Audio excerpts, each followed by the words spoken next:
GST पर बोली केंद्रीय राज्य वित्त मंत्री पंकज चौधरी का आज महाराजगंज में कहा कि प्रधानमंत्री जी ने जब से देश की बागडोर संभाली है तब से वो जो कहते हैं वो करते हैं। 15 अगस्त को उन्होंने लाल किले की प्राचीर से कहा था कि हम देशवासियों को दिवाली से पहले जीएसटी का गिफ्ट देंगे।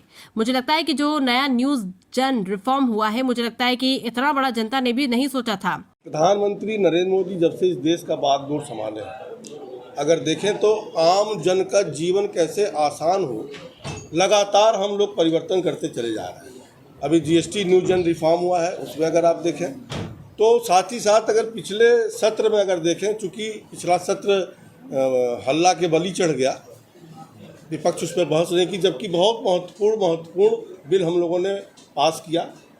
उसमें एक बिल अगर आप देखें तो आम समाज के ऊपर जो एक बोझ था हर परिवार के ऊपर, गेम और गैमलिंग पे जो जिस समय लोग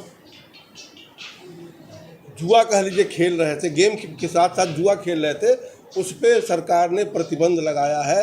आज करोड़ों परिवार जो कहीं ना कहीं हमारे क्षेत्र में भी कई लोग एक हाशिए पे पहुंच गए हैं, बहुत से देश में बहुत से लोगों ने आत्महत्या किया है, आज उस पर भी प्रतिबंध लगाकर आम हमारा नौजवान उस गलत रास्ते पे ना जाए, उसको भी रोकने का प्रयास हमारी सरकार ने किया।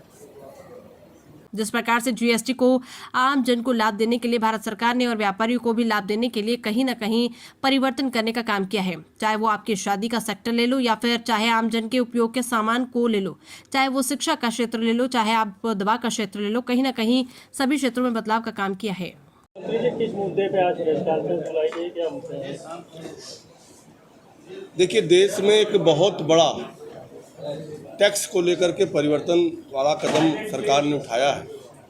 जो 15 अगस्त को प्रधानमंत्री जी ने लाल किले की प्राचीर से बोला था कि दीपावली में हम देश की जनता को दीपावली गिफ्ट देने वाले हैं, और जीएसटी 2.0 जो न्यू जन रिफॉर्म हुआ है, अगर आप उसको देखें तो आम जन को बहुत राहत देने वाला रिफॉर्म है।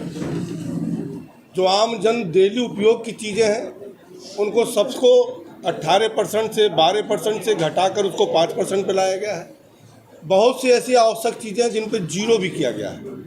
अगर आप किसानी के क्षेत्र को देखें, शिक्षा के क्षेत्र को देखें, स्वास्थ्य के क्षेत्र को देखें, तो इन सब में बड़ा रिफॉर्म हुआ है। अगर आप स्वास्थ्य की बात करें तो 33 जीवन रक्षक दवाइयाँ ऐसी हैं जो कैंसर से संबंधित थी, और तमाम और भी दवाइयों पे 0% टैक्स किया गया है। बाकी और जीवन रक्षक दवाइयों पे भी टैक्स कम करने का काम किया गया है। किसानी के क्षेत्र को अगर आप देखें तो किसान से संबंधित जो उनके उपयोग का है, खाद है, बीज है, दवा है, उनका जो औजार है या ट्रैक्टर है, इन सब को कहीं ना कहीं 5% के स्लैब में सरकार लेकर के आई है।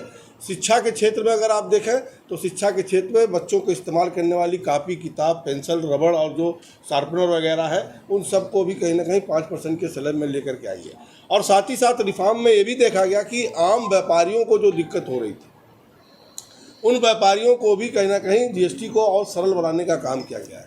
रजिस्ट्रेशन के समय व्यापारी भाइयों को काफ़ी लंबा समय लग जाता था रजिस्ट्रेशन कराने के लिए, तो सुनिश्चित किया गया है कि 3 दिन के भीतर ऑनलाइन अगर वो अप्लाई करते हैं तो 3 दिन के भीतर उनको रजिस्ट्रेशन मिल जाए। दूसरा, जो रिफ़ंड लेते थे उसमें उनको काफ़ी समय लगता था, उसके लिए भी व्यवस्था बनाई गई है कि 1 हफ्ते के अंदर कम से कम 90% तक रिफ़ंड उनका वापस हो जाए। दूसरा, जो जमा करते थे, रिटर्न दाखिल करते थे, उस रिटर्न प्रक्रिया को भी और सरल बनाया गया ताकि आम आदमी उसको कहीं आसानी से जमा कर ले। मेरा कहने का तात्पर्य कि ये प्रधानमंत्री जी की सोच है कि आम गरीब देश की जनता के ऊपर से कैसे बोझ कम किया जाए, लोड कम किया जाए। इस रिफॉर्म से आम जनता को बहुत राहत मिलने वाली है।